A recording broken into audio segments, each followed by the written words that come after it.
La Sociedad Española de Radiodifusión presenta... Ser... ¡Viva la radio! Podcast. Siempre.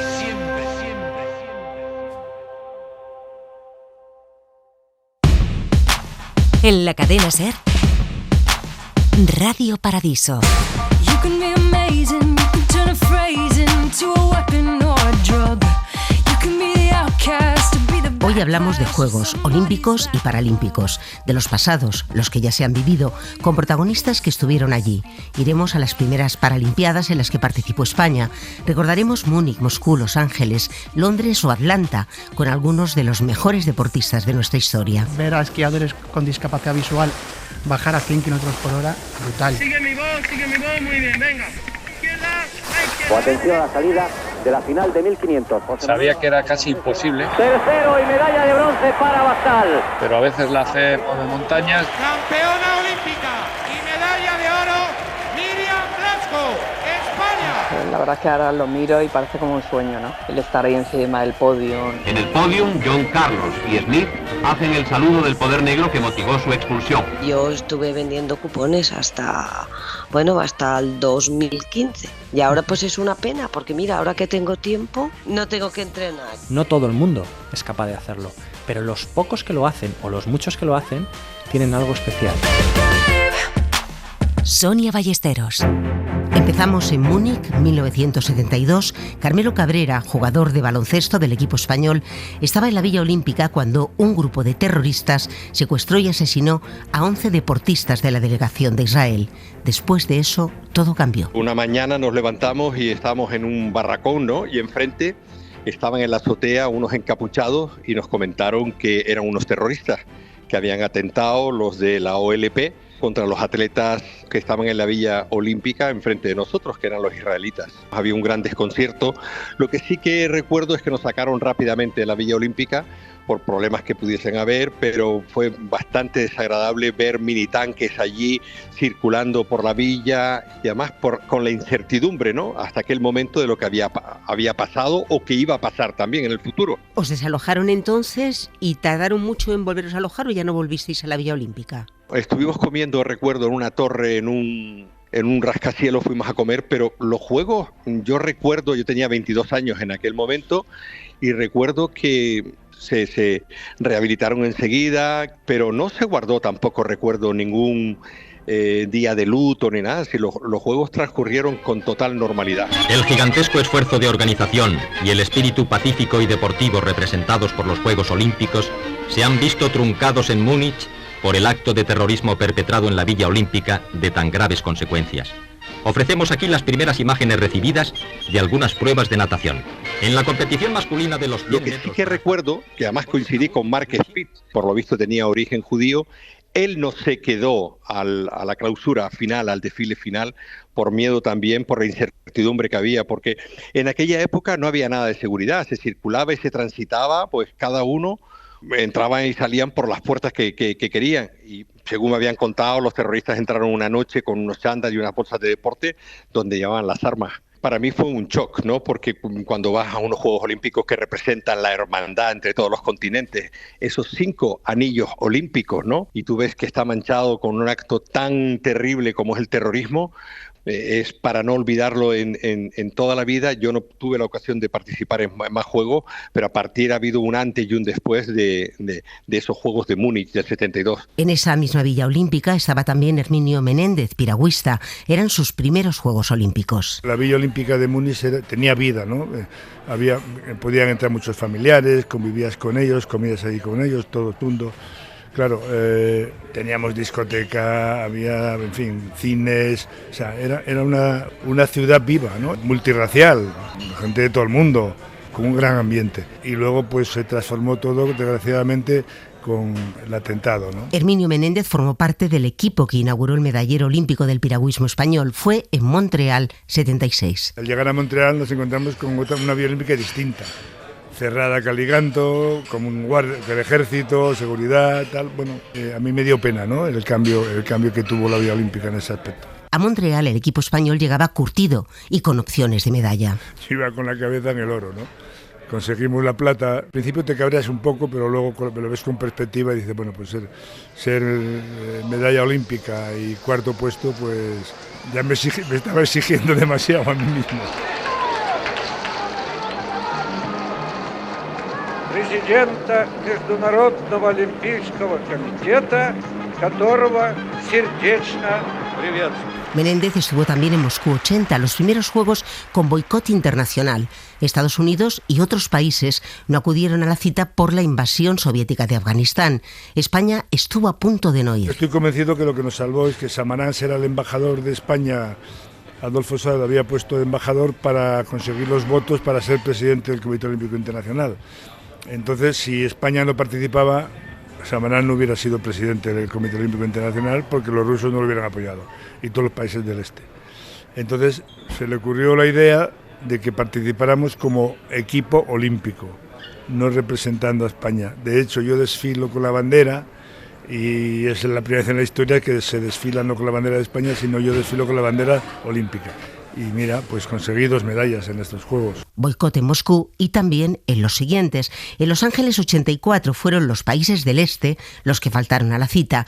Sí estuvo allí Herminio Menéndez, que vivió los peores Juegos de su vida. Fue terrible, la verdad que lo pasé muy mal, porque era la Olimpiada donde los países del este habían hecho boicot porque lo habían hecho en Moscú, pues ahora tú en Los Ángeles nosotros no vamos.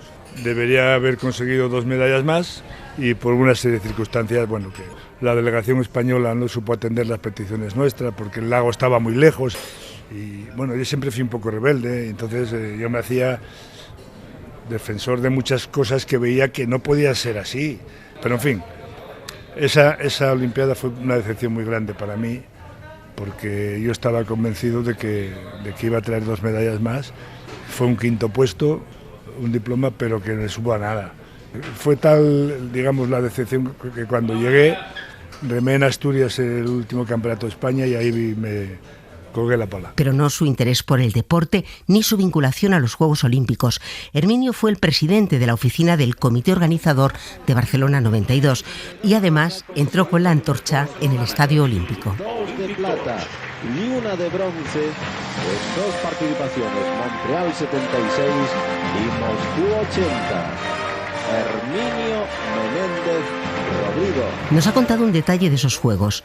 ¿Por qué cuando estaban los Reyes había medalla para España? Yo tenía una oficina centralizada en Barcelona, tenía la información de las posibilidades del equipo español y yo esto lo mandaba a la Casa Real y al ministro Solana. O sea, no era casualidad que fueran y donde van hay medalla, no, les decíamos dónde tenían que ir porque había posibilidades serias de medalla.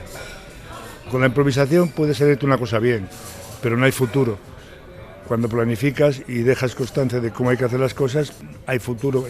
Y luego otra cosa pasó con Barcelona. Diferentes países que tuvieron Juegos Olímpicos estuvieron estudiando lo que había hecho España. Este 2024, año olímpico, un periodista deportivo, colaborador de esta cadena, ha escrito un libro titulado 366 historias de los Juegos Olímpicos que deberías conocer.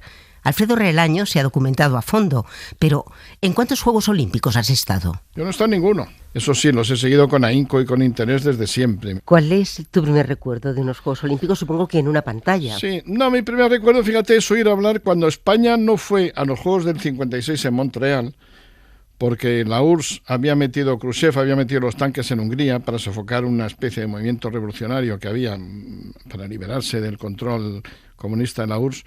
Entonces España hizo boicot a los que había, que era en Melbourne. Y a cuenta de eso, quedó sin ir, es lo primero que yo oí hablar, un gran gimnasta español que tenemos, se llama Joaquín Blume. Hubiera sido nuestro mejor deportista olímpico. Se mató en avión en la serranía de Cuenca, yendo de Barcelona a Canarias, y ahí es cuando se habló, ahora no va a poder ir a los de Roma. Este Joaquín Blume era un gimnasta excepcional, ya estaba ganando en los campeonatos de Europa los rusos, que eran los mejores. En el potro admiramos la destreza, agilidad y precisión de Joaquín Blume, que ha sido el representante seleccionado para actuar en los Juegos Olímpicos de Helsinki. ¿Me estás hablando de cosas que has oído? Que he oído. ¿Y qué imagen tienes? Y luego, mira, la primera imagen es en el nodo, en el 60, que lo recomiendo a todo el mundo a buscarla, que es Abebe Bikila, que era un atleta maratoniano, descalzo, llegando a la meta, ganando en Roma, pisando la Vía Apia, pisando las losas de la Vía Apia, las viejas losas romanas. Esa es la imagen que a mí me hace sentir la magia de los Juegos Olímpicos. Esa imagen me enamora desde entonces. Tú has hablado también en alguna ocasión de otra imagen muy icónica, que es la de México 68, cuando el poder negro se llamaba. Sí. En aquella época los negros estaban muy maltratados en Estados Unidos. Y, sin embargo, la mitad de los éxitos que consiguieron los Juegos Olímpicos, en atletismo más de la mitad, eran de afroamericanos, ¿no? Y habían tenido hasta luego de, si no ir, finalmente decidieron ir y expresar una protesta de algún modo en el palco. Llevan guantes negros y lo que decidieron fue, al ganar, pues subieron él y John Carlos, que fue el tercero en la prueba. El segundo fue un australiano que se puso la pegatina de ellos y se sumó. Escuchar el himno con la cabeza baja, con gran dignidad y con el puño en alto. En el podium, John Carlos y Smith hacen el saludo del poder negro que motivó su expulsión. Fue un canto de rebeldía. Es que allí habían matado a Luther King pocos meses antes, y 3 meses antes habían matado a Malcolm X.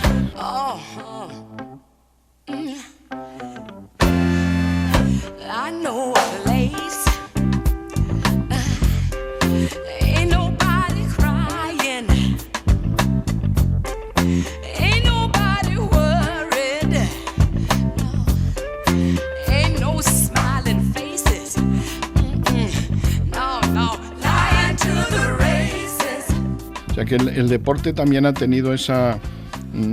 como convoca esa atención, ha sido muy frecuentemente también altavoz para causas justas. Alfredo, ¿se puede hablar de los peores juegos de la historia? Los peores quizá fueran los de Atlanta. Primero son unos juegos un poco contra natura, yo creo, porque era el centenario de los juegos y procedía que fuera Atenas. Me acuerdo que Melina Mercury, la actriz de cine que era ministra de Cultura entonces, se quejó, dijo, la Coca-Cola ha ganado al Partenón. Y fueron desagradables, pero incluso los atletas se hicieron luego una camiseta que era Yo sobreviví a Atlanta. Los mejores aquí. Siempre te decimos aquí, que han sido seguramente Barcelona. Aquí, yo diría que habría que decir que aquí.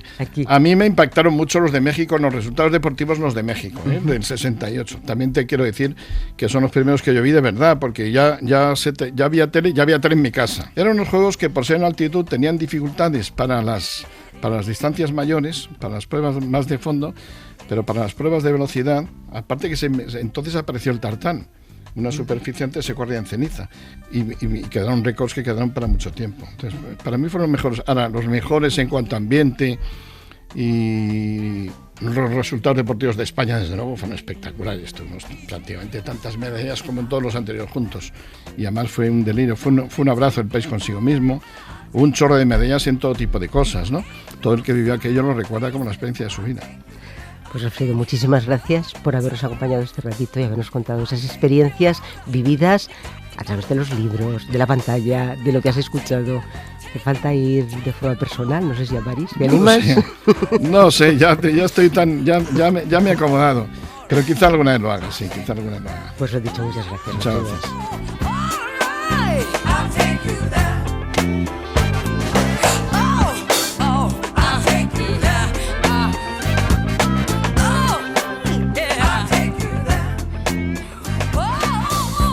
La palabra récord es una de las que más suenan en las Olimpiadas y hay un atleta español que ha roto todas las cifras y se ha convertido en el que suma más participaciones en toda la historia olímpica. Es el marchista José Ángel García Bragado. Ha competido en 8 Juegos, desde Seúl 88 hasta Tokio 2020. No ha faltado ninguno. Con su experiencia nos dice: si tuviera que quedarme con 2, te diría Barcelona 92 y con Pekín 2008, ¿no? Es decir, bueno, los chinos yo creo que no vamos a descubrir nada, pero se volcaron para hacer unos Juegos Olímpicos para mandar una imagen al resto del mundo de lo que es hoy día, ¿no? China, ¿no? La potencia mundial. Recuerdo que hicieron un parque al lado de lo que era todo el anillo olímpico, espectacular, con nenúfares. Teníamos la gran fortuna los los deportistas que lo podíamos disfrutar casi en exclusividad ese parque, ¿no? La vuelta tenía 5 kilómetros, o sea, era una cosa extraordinaria. ¿Y los menos buenos? Los más difíciles, pues yo creo que fueron en Atlanta en el 96. Los americanos son personas muy prácticas y entonces todo era muy provisional, la comida era bastante mala, el clima en el sur de Estados Unidos es, pues bueno, como se sabe, muy húmedo y muy caluroso. Entonces, bueno, fue unos juegos muy difíciles, ¿no? Para los que teníamos que competir fueron complicados. Fue mi peor competición y mi peor resultado en unos Juegos Olímpicos. Con 32 años de olimpismo a las espaldas, Chuso García Bragado recuerda todas las villas olímpicas. La que más le gustó, la de Barcelona, céntrica y junto al mar. Y señala que con el tiempo, los deportistas estrella han dejado de alojarse por su cuenta para participar de esas ciudades efímeras en las que él ha disfrutado compartiendo comedor con alguno de sus ídolos. Pues que acabas viendo pues estrellas de la NBA que van al mismo comedor donde vas tú, a Messi si no me recuerdo mal, los Juegos de Atenas, a Ronaldinho en los Juegos de Río, y viven allí en la Villa, y por supuesto Rafa Nadal, y viven allí en la Villa Olímpica como cualquier otro. De la Villa Olímpica de Seúl 88 nos habla Angelines Rodríguez. Fue la atleta española más joven en unos Juegos Olímpicos. Era como una ciudad dentro de otra ciudad, ¿vale? Porque dentro eran como apartamentos. Yo me acuerdo que en ese momento estaba con Rosa Colorado, con Sandra Mayes, en mi habitación estaba con Ana Isabel Alonso, que era compañera de entrenamientos, que fue, bueno, hasta hace poquito ha tenido también el récord de España de maratón. Y nada, no nos teníamos que mover mucho de la villa, porque ya te digo, era como una ciudad dentro de otra ciudad. Tenías tus tiendas, tenías el cine, la pista de entrenamiento. O sea que no nos teníamos que mover mucho por Seúl, sino que estábamos, una pequeña ciudad dentro de otra ciudad. Imagino que para una chica tan súper joven como tú eras, entonces 18 años, era vivir una aventura, ¿no? Totalmente. Hombre, para mí era ¿O qué pesaba más, la aventura o la responsabilidad? No, en ese momento la responsabilidad. Yo date cuenta que ya con 16 años ya empecé a ir al Campeonato del Mundo Junior y para mí era una responsabilidad. Yo te puedo decir que entrenaba y estudiaba. Yo me levantaba a las 6 de la mañana a hacer mi primer entrenamiento, me iba al instituto, volvía, comía, volvía a estudiar y luego me volvía a ir a entrenar. Es una responsabilidad, divertirte para nada, pero lo hacías si te gustaba. A mí levantarme a las 6 de la mañana en pleno invierno en Palencia, bajo cero, y salir a hacer el primer rodaje de la mañana, pues no me costaba. Realmente porque sabía lo que quería, ¿no? Yo sabía lo que quería. Mucha gente me decía, te has perdido la juventud, ¿no? He ganado mucho la juventud con el deporte me ha dado mucho. También sabía lo que quería la judoka Miriam Blasco y lo consiguió. El 31 de julio de 1992 se convirtió en la primera deportista española en lograr una medalla de oro en unos Juegos Olímpicos. Fue en Barcelona 92. Sobre el tatami A, final de la categoría femenina, Miriam Blasco, España. La verdad es que ahora lo miro y parece como un sueño, ¿no? No parece ni que sea yo la que ha conseguido eso. Campeona olímpica y medalla de oro. El estar ahí encima del podio, con todo el apoyo del público, me acuerdo también con los reyes en el palco, ¿no? Algo muy bonito. Un recuerdo, la verdad, inolvidable. Ella abrió la puerta del medallero femenino español, aunque ese día su logro casi pasó desapercibido. Desde entonces, algunas cosas han cambiado. Recuerdo yo haber quedado campeona olímpica y el mismo día quedó Daniel Plaza también en marcha campeón olímpico y en los medios de comunicación había una foto, una portada grande, la foto de él en grande y la mía en pequeño en algunos medios de comunicación, ¿no? Aun habiendo sido yo la primera mujer en conseguir un oro olímpico. Eso hoy en día no pasa. Sí que es verdad que todavía queda camino por recorrer, ¿no? Pero creo que la visibilidad es lo más importante que hemos ganado porque con esa visibilidad somos referentes para niñas que quieren ser. Imagínate ahora con el fútbol femenino. Si eres visible, existes y existes, pues hay mucha más apoyos en todos los sentidos, ¿no? Los siguientes Juegos de Miriam fueron los de Atlanta como entrenadora y como comentarista estuvo en Sydney, Atenas, Londres, donde por primera vez las mujeres de la delegación española consiguieron más medallas que la representación masculina. Una fue la de Lidia Valentín en halterofilia. Una competidora nata. Vamos. Vamos, Lidia. Doy la concentración, la inspiración, Lidia. Vamos. ¡Aguanta!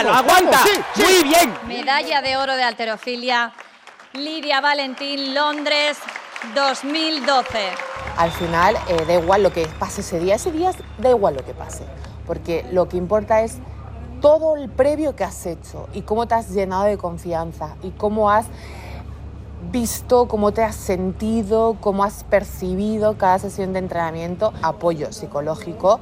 Entonces te vas reforzando. Apoyo psicológico, decía Lidia Valentín, lo tenía. Junto a ella, en Londres, y no solo con ella, también con los representantes de esgrima y en otros Juegos Olímpicos, estuvo el psicólogo deportivo Miguel Ángel Bureo, que responde a las preguntas de Marta Estevez. ¿Cómo se prepara mentalmente a un deportista? En la preparación mental de un deportista yo distinguiría 2 fases. Una primera etapa, podríamos decir, donde lo que buscamos es mejorar las capacidades mentales del deportista respecto al deporte concreto, es decir, pues desde, por ejemplo, coger cuál es su nivel de activación óptimo para que siempre compita en esa banda óptima, la relajación, la motivación, la concentración, de cara a ver esos recovecos de cómo mejorar su rendimiento en general. Y luego una segunda etapa, un trabajo final, que es ese trabajo no solo mental, sino emocional también. Al principio el deportista lo que se plantea es seré capaz. Y entonces ese trabajo mental y emocional es pasar de ese seré capaz al soy capaz y sé que lo puedo hacer y además lo voy a hacer. Y esa confianza es lo que te va a llevar a dar ese paso final y ya te centras en la ejecución para dar lo mejor de ti. ¿Y es tan importante la preparación mental como la física? En una visión simplista podríamos decir que el músculo no es capaz de mover la mente y sin embargo es la mente la que es capaz de mover el músculo, ¿no? Por tanto, creo que es absolutamente vital el entrenamiento de las capacidades mentales del deportista. Y cuando el deportista, el atleta está compitiendo, ¿se está trabajando con él o puede ser contraproducente? Yo diría que depende de los deportistas y también de los psicólogos y los coaches. Yo el otro día precisamente le hacía esta pregunta a Lidia Valentín, con la que he trabajado 14 años, y ella es una deportista que siempre ha querido que yo estuviera en la competición presente, y es algo que tal vez muy específico del deporte individual, porque creo que en deportes de equipo se producen sinergias entre los propios compañeros de equipo. Pero en deporte individual hay algo muy, muy importante, que es la soledad del último momento. Y aquí interviene mucho el entrenador. Hay entrenadores que conozco que son excelentes psicólogos y por desgracia también he conocido entrenadores que son pésimos en la gestión mental y emocional de un deportista. Puede producirse esa soledad. Entonces es muy importante que esos deportistas que la puedan sentir, y Lidia me lo confesaba, que por eso sentía muy necesario tenerme presente, el trabajar ese momento, ese posible momento donde puede aparecer la mínima duda, la inseguridad, el que tengas ahí alguien que pues sea el psicólogo, pues una persona de confianza, que te dé ese refuerzo final y saber que el trabajo está hecho, que es el momento y que simplemente hay que dedicarse a hacerlo. Y después de la competición, de la cita olímpica, ¿se ayuda al deportista o se le deja que vaya solo? Normalmente los después son cortos. Primero hay que dejar una fase muy importante en lo que es el descanso y luego, bueno, pues un análisis.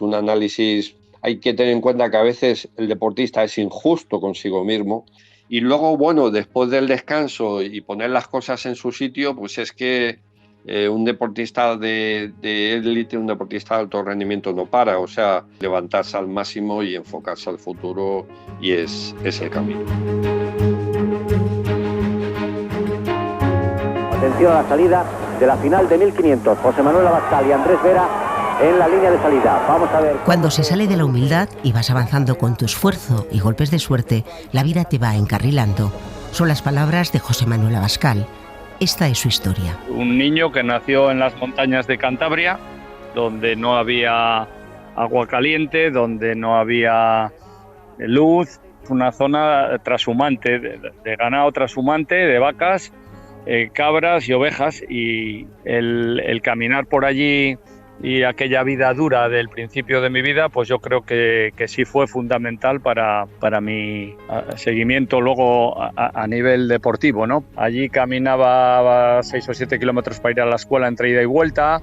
Había que ir a las vacas, había que bajar la leche, había que ir a buscar agua, había que ir a buscar leña. Su llegada al atletismo. Estoy en el colegio y yo jugaba pues a todos los deportes. Acabé en el fútbol, como casi todos los niños, y y un profesor que era un entusiasta del atletismo y que tenía un grupo de 15 o 20 niños que los llevaba a los campeonatos escolares, me dice: oye, Bascal, joder, que a ti te he visto que subes y bajas, joder, como que no te cansas. ¿Me podías hacer un favor, venir mañana a una carrera que me falta uno para formar el equipo infantil? Y claro, era un profesor que me daba tecnología. Salí del vestuario y claro, me fui dando cuenta sobre la marcha. Digo: oiga, apúnteme a la carrera esa.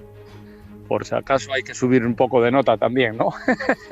me fui al día siguiente, pantaloncico corto, ni siquiera había un chándal en aquella época, y con los niños que, fíjate, los llevaba a la pista, llevaba 10 o 12 pares de zapatillas y nos las íbamos repartiendo a la hora de competir cada uno, dependiendo del número que teníamos. Y nada, ahí me puse a correr con todos los demás, un cross escolar, 100 y pico niños, y a falta de 300 metros o por ahí íbamos 3 o 4 y los gané al sprint final.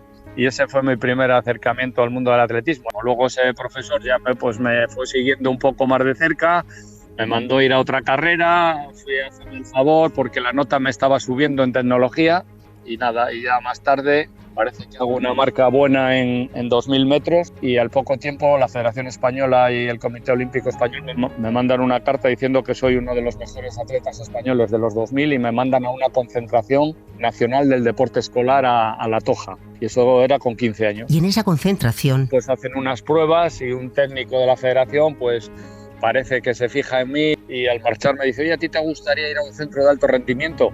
Y le dije: ¿y eso qué es? Ese fue el camino que recorrió José Manuel Abascal para llegar a sus primeros Juegos Olímpicos, los de Moscú 1980, donde cayó eliminado en la primera ronda. Tenía 21 años, no sabía. En aquella época pues no sabes, ¿no? Como no sabías ni siquiera cómo estabas casi en el ranking ni nada, pues ibas un poco a ojo, ¿no? Pero claro, yo pues allí lo único que hice fue coger experiencia y graduarme un poco para saber lo que me venía después. Y conocer también una villa olímpica por dentro, conocer Moscú. Eso, maravilloso. Sí, maravilloso porque a pesar de que esa villa olímpica era muy hermética y eran unas condiciones de seguridad extremas y bueno, era todo un poco muy rígido, la verdad es que también pues allí pudimos ver a todos los mejores atletas del mundo, deportistas de todas las nacionalidades, en fin. Al salir de allí pues lo que dije, hay que empezar a entrenar y a dejarse la piel para seguir para la siguiente. Y así lo hizo. Estuve entrenando en los picos de Europa duramente, fui para allá, para Los Ángeles, me enfrenté a mi primera eliminatoria, la gané.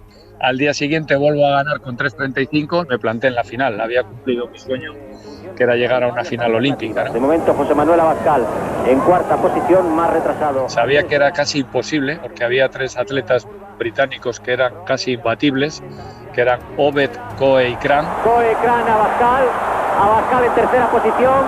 Pero a veces la fe mueve montañas y un cántabro, un español, se metió allí entre medio, atacó con decisión a falta de 600 metros, lo hice con intensidad, con dureza, con fuerza. Tercero y medalla de bronce para Abascal. Y tuve la suerte de encontrarme en mi mejor forma física y ganar esa medalla, la primera medalla de la historia del atletismo español en pista.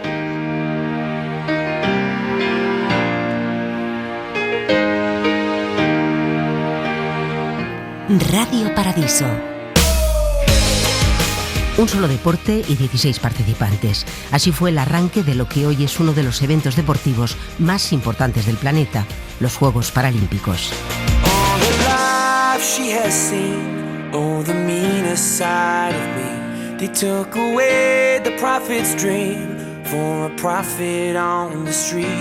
Now she's stronger than you know. A heart of steel starts to grow. All his life he's been told he'll be nothing when he's old. All the kicks and all the blows, he won't ever let it show. 'Cause he's stronger than you know. A heart of steel starts to grow. When you've been fighting for it all your life, you've been struggling to make things right. That's how a superhero learns to fly.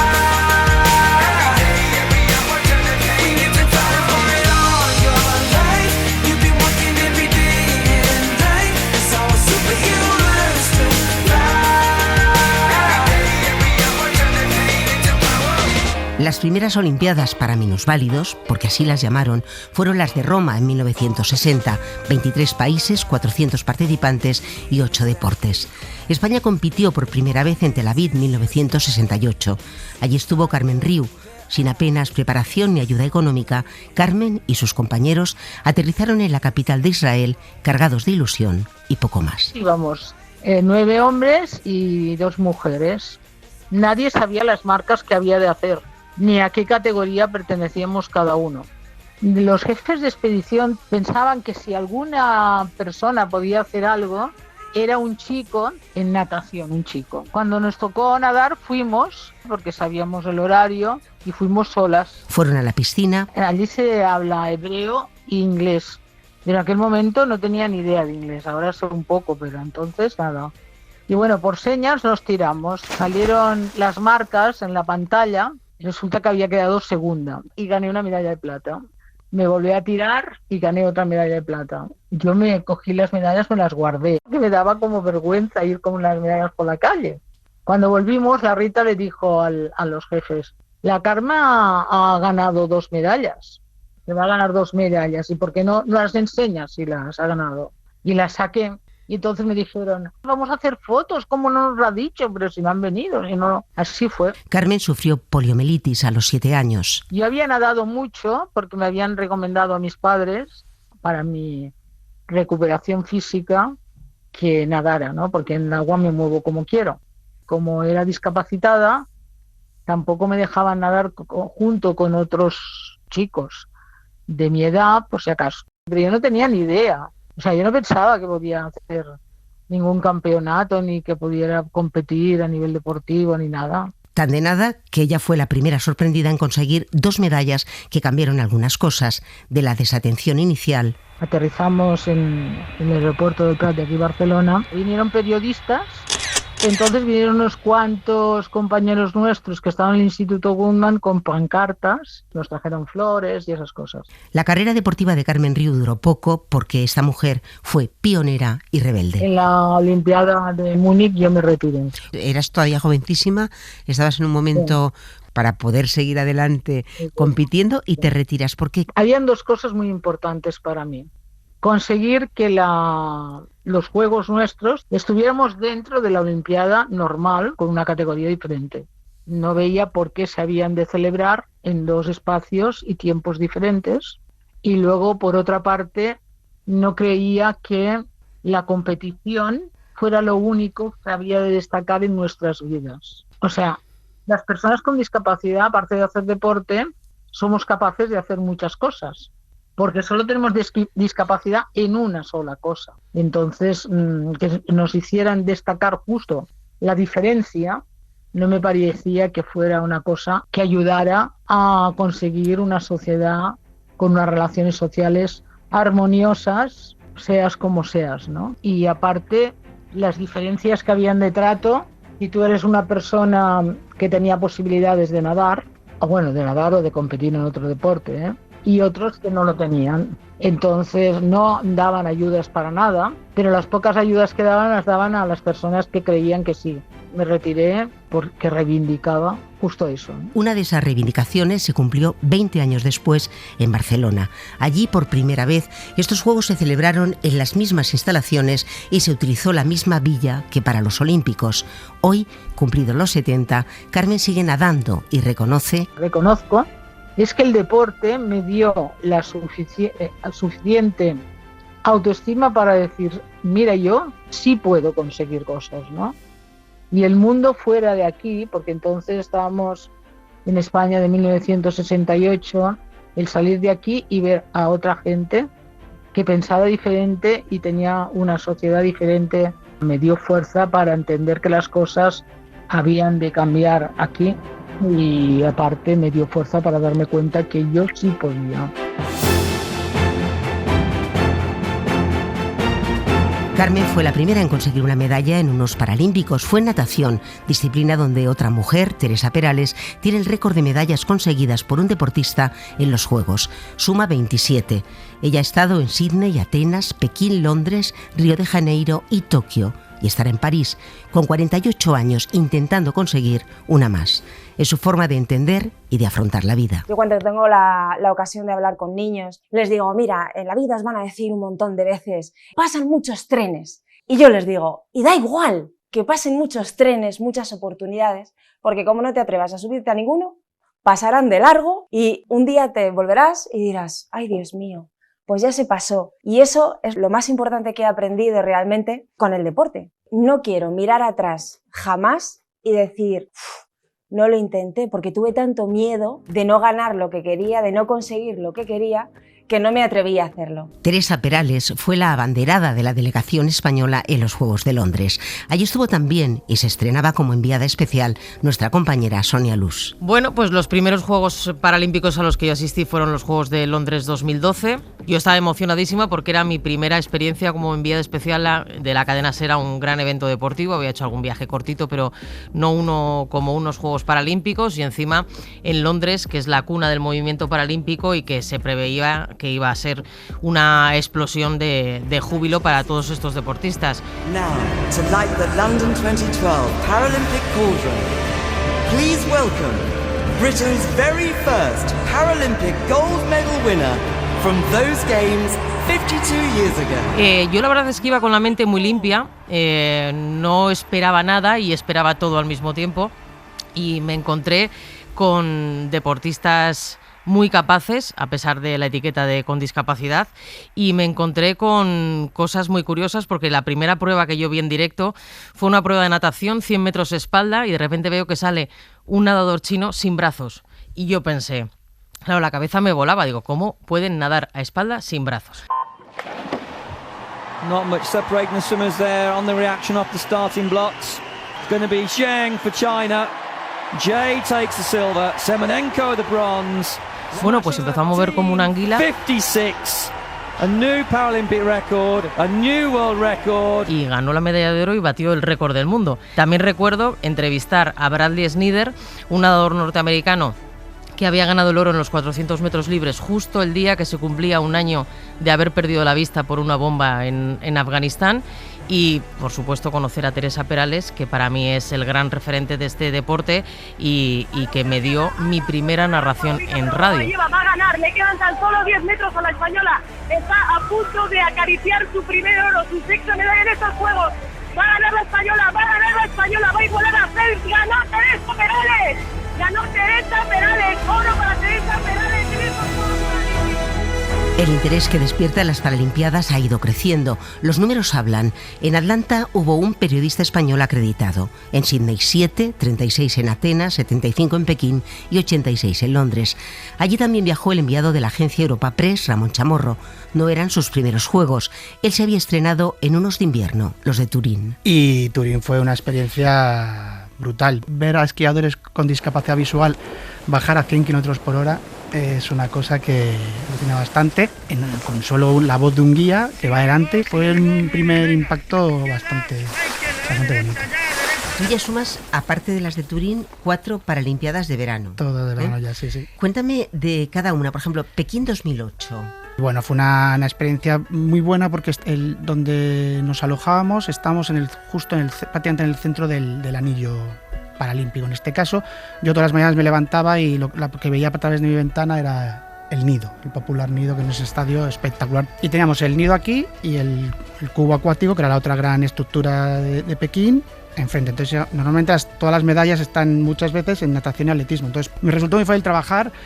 La gente de China, para mí, la sensación que tengo es que lo hizo muy bien. El problema es que no hablaba en inglés.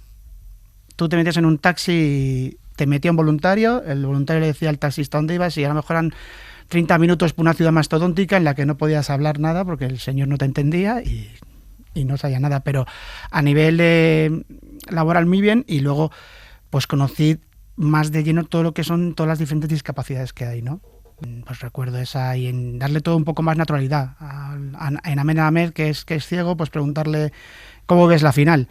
Y decirme, ahora oscura, y reírse, claro. O sea, un poco el mensaje que ellos le quieren dar naturalidad, ¿no? Que no tenemos que buscar recovecos para decir las cosas. la gente con parálisis cerebral, que impresiona, y la forma de expresarse, cómo se quieren expresar de una manera, me impactó mucho, que son increíbles. Es deporte de alta competición. Y Londres, es el cenit de lo que he visto, ¿no? Londres es una cultura del deporte espectacular, estadios llenos, buen tiempo en Londres, que ya es bastante curioso, muchísima gente, bueno, y es verdad que luego Río llega al bajón porque Río cortó económicamente muchas cosas, transporte para los periodistas, entonces es una ciudad muy grande, entonces moverte era mucho más complicado. Y Tokio no hace falta decir mucho. Fuimos con mucha antelación, pues teníamos que estar 3 días aislados.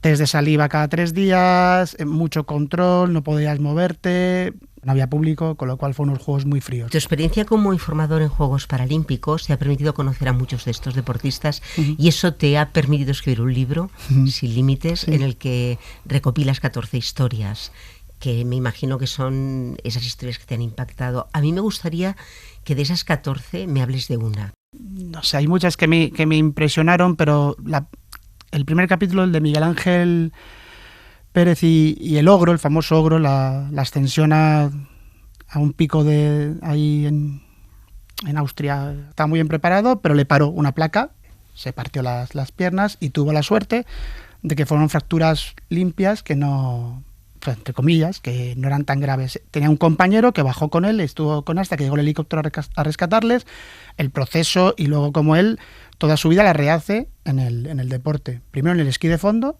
y después en el ciclismo. Y yo no quiero poner etiquetas, es deporte, pero es verdad que detrás de esos deportistas pues hay unas historias que la gente puede conocer para saber que son no especiales, pero que ni superhombres, pero que trabajan muchísimo para lograr lo que logran. Yo voy a robar unas palabras que dice el actual presidente del Comité Paralímpico Español, que dice que detrás de cada deportista paralímpico se esconde una historia que muchas veces merece la pena conocer. Porque generalmente te vas a encontrar alguien que ha pasado por un trance duro en su vida. Eso ha hecho que esa persona no solamente haya tenido que superar esa situación, sino que además tenga el coraje y el arrojo de competir. Imagínate, coges al mejor corredor del mundo de 100 metros y se queda en una silla de ruedas. Vamos a ver si tiene el coraje no solamente de superar esa situación, sino de montarse en una silla de atletismo e intentar hacer lo mismo. No todo el mundo es capaz de hacerlo, pero los pocos que lo hacen, o los muchos que lo hacen, tienen algo especial. Y Luis Miguel García Marquina es uno de ellos. Me habla en el garaje de su casa, en Tarancón, con las estanterías cubiertas de trofeos, muchos de cuando competía en motocross, porque García Marquina era una promesa en ese deporte. Yo he hecho motocross desde que tengo uso de razón. Creo que el primer recuerdo que yo tengo aparece plasmado en una foto que tengo ahí. Probablemente ahí tenga un año y medio, y estoy montado en una Montesa que tenía mi padre. Si cierro los ojos todavía soy capaz de recordar el color y especialmente la sensación de tocar la rugosidad del depósito amarillo que lleva ese tipo de motos. Entonces, bueno, me han gustado las motos desde que tengo, insisto, uso de razón. He estado compitiendo desde los 5 años hasta los 23 que tuve el accidente. Y se queda en silla de ruedas. Y conozco el Hospital de Parapléjicos de Toledo. Y yo conozco el baloncesto en silla de ruedas, que era lo que se practicaba allí. Hasta que un amigo de la infancia y primo hermano de mi mujer, pues participa en una carrera, en una media maratón de Madrid, y me habla de que hay gente con unas bicicletas un poco extrañas que también corren y tal.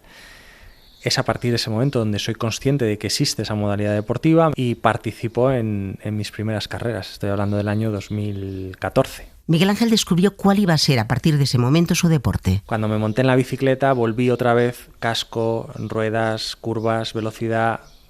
Era un deporte que me atraía mucho más y que tenía mucho más que ver con lo que yo había estado haciendo durante toda mi vida que con el baloncesto. García Marquina le puso ganas y atrevimiento. Al poco de conocer esta modalidad, tuve la osadía de irme a un campeonato de España que se celebró en Ciudad Real. Yo no tenía ni siquiera bicicleta propia. Compito en ese campeonato de España y quedo penúltimo. Y cuando volvemos, íbamos hablando mi mujer y yo le decía, yo creo que a mí esto se me puede dar bien. Y mi mujer, que es mucho más racional que yo, me decía, oye, yo de verdad no sé si te has dado cuenta, te has quedado penúltimo, te han doblado los de delante. Y yo insistía, yo tenía una corazonada, muchas veces hay que hacer caso a la intuición.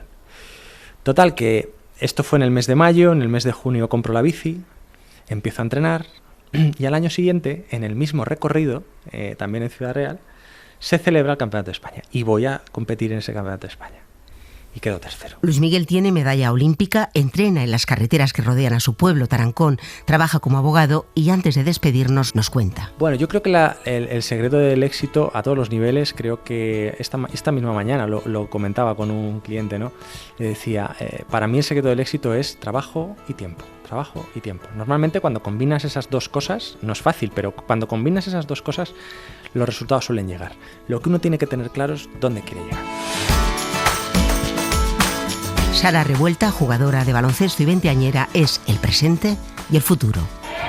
Entramos en su hábitat, una cancha en Torrelodones donde Sara nos atiende después de un entrenamiento. Sara, bueno, cuéntame, estás aquí en tu sitio de entrenamiento. Sí. Pero vamos a empezar por el principio. ¿Cómo llegas aquí? Pues a partir de la lesión medular, que pues a lo mejor tenía unos 5 añitos más o menos cuando la tuvo, mis padres pues me apuntaron a deporte, ¿no? Por tema de rehabilitación. Y probó muchos deportes hasta que el baloncesto la enganchó. Y esta energía, esta alegría de vivir que te veo, este carácter ganador, peleón, ¿te lo ha dado el deporte? ¿Te lo ha dado tu familia? ¿Un combo de las dos cosas? Te diría un 70-30. Creo que un 70% es mi familia, la educación que ellos me han dado, porque ellos desde que tuve la discapacidad, bueno, desde que tuve el cáncer, pues no han parado de luchar por mí, no han parado de querer lo mejor para mí, lo mejor en mi vida, que tuviese las mismas oportunidades que tenía, por ejemplo, mi hermano mayor, que no tiene discapacidad, ¿no?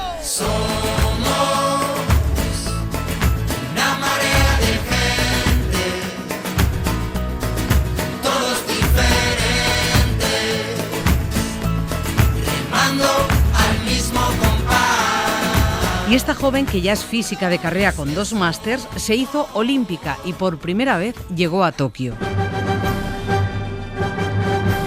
Era la primera vez en la historia que la selección femenina de baloncesto en silla de ruedas de España se clasificaba en los Juegos por méritos propios, digamos, ¿no?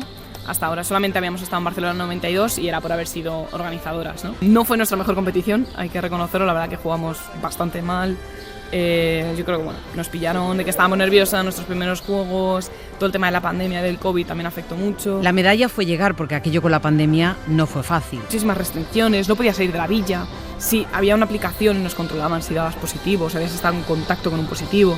Entonces, claro, daba mucho miedo acercarte a otra persona, porque en el momento en el que dieses positivo, te retiraban te largaban de la competición, claro, te largaban. Eran unos juegos sin el calor humano porque no había público, pero sí que allí vivió una de las grandezas del deporte.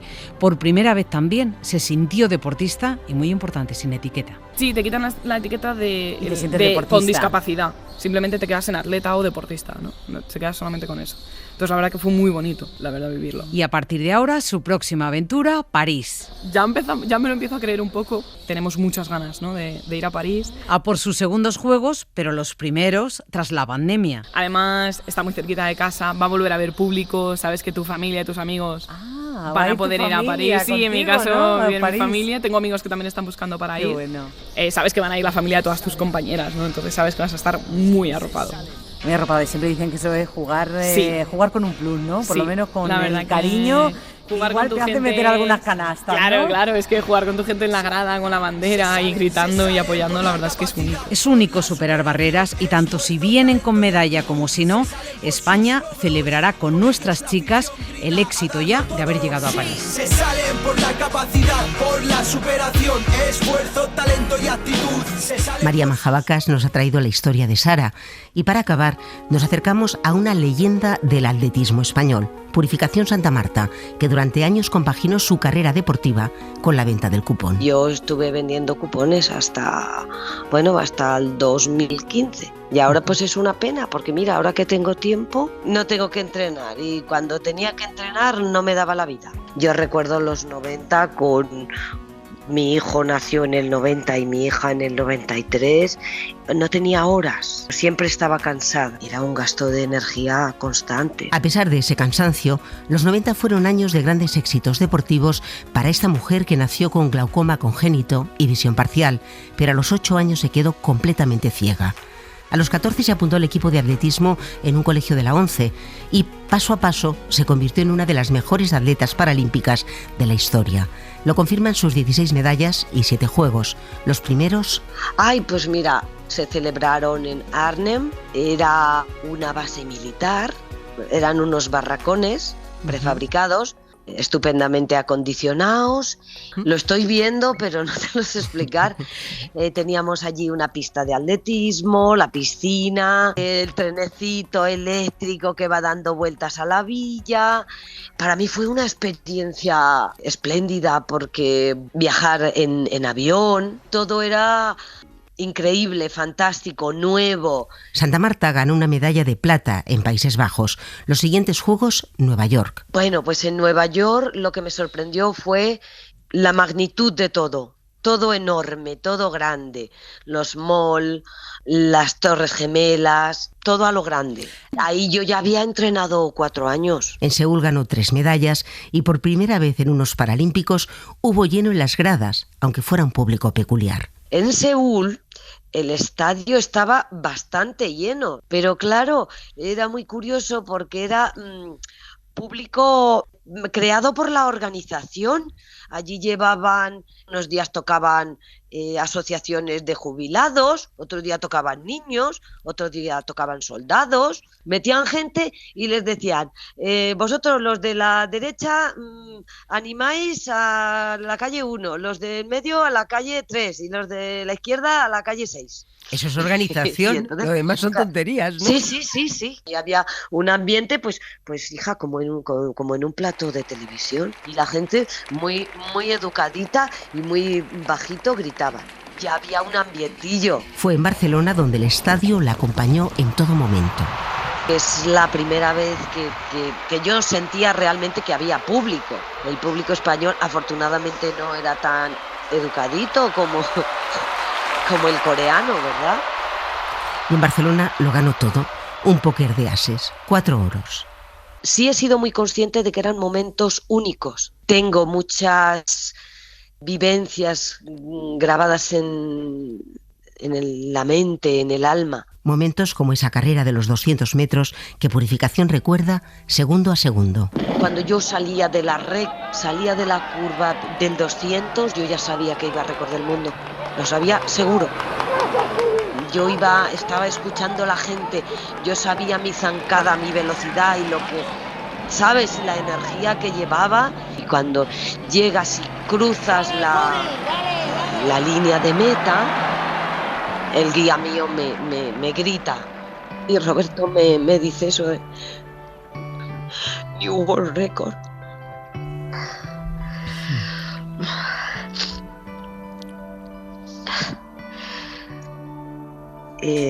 No sé, es la emoción del momento, del instante. Es que es un instante, es que no es un momento único e irrepetible.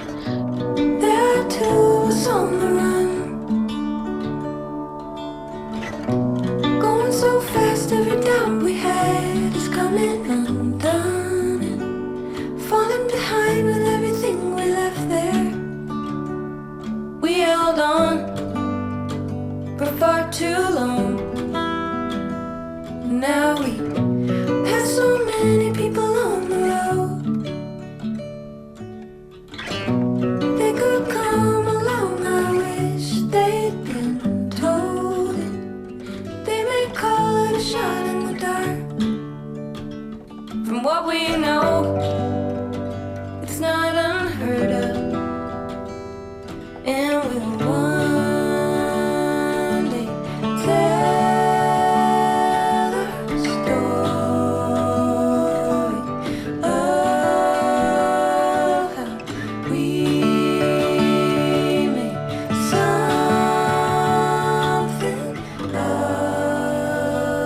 Se acaba aquí este Radio Paradiso, que ha sido posible por la colaboración de María Manjabacas y Marta Estevez y el montaje de sonido que firma María Jesús Rodríguez. Nos vamos. Radio Paradiso. Sonia Ballesteros. Favorite parts of what we'll keep.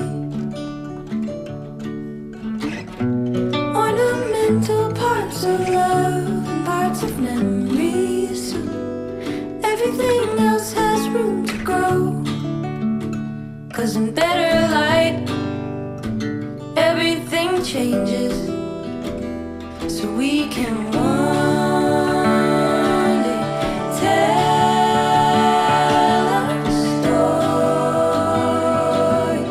of how we make something of ourselves now.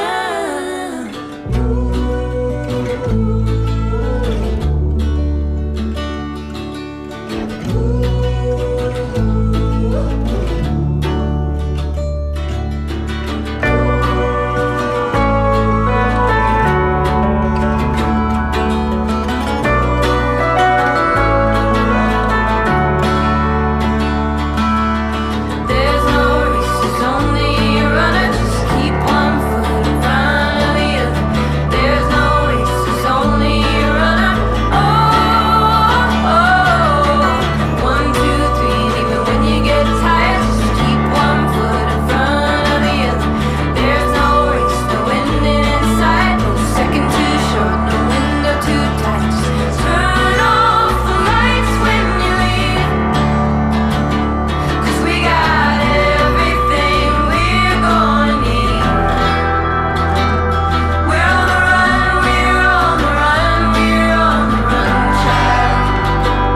We gotta run, we gotta run, we gotta run, child.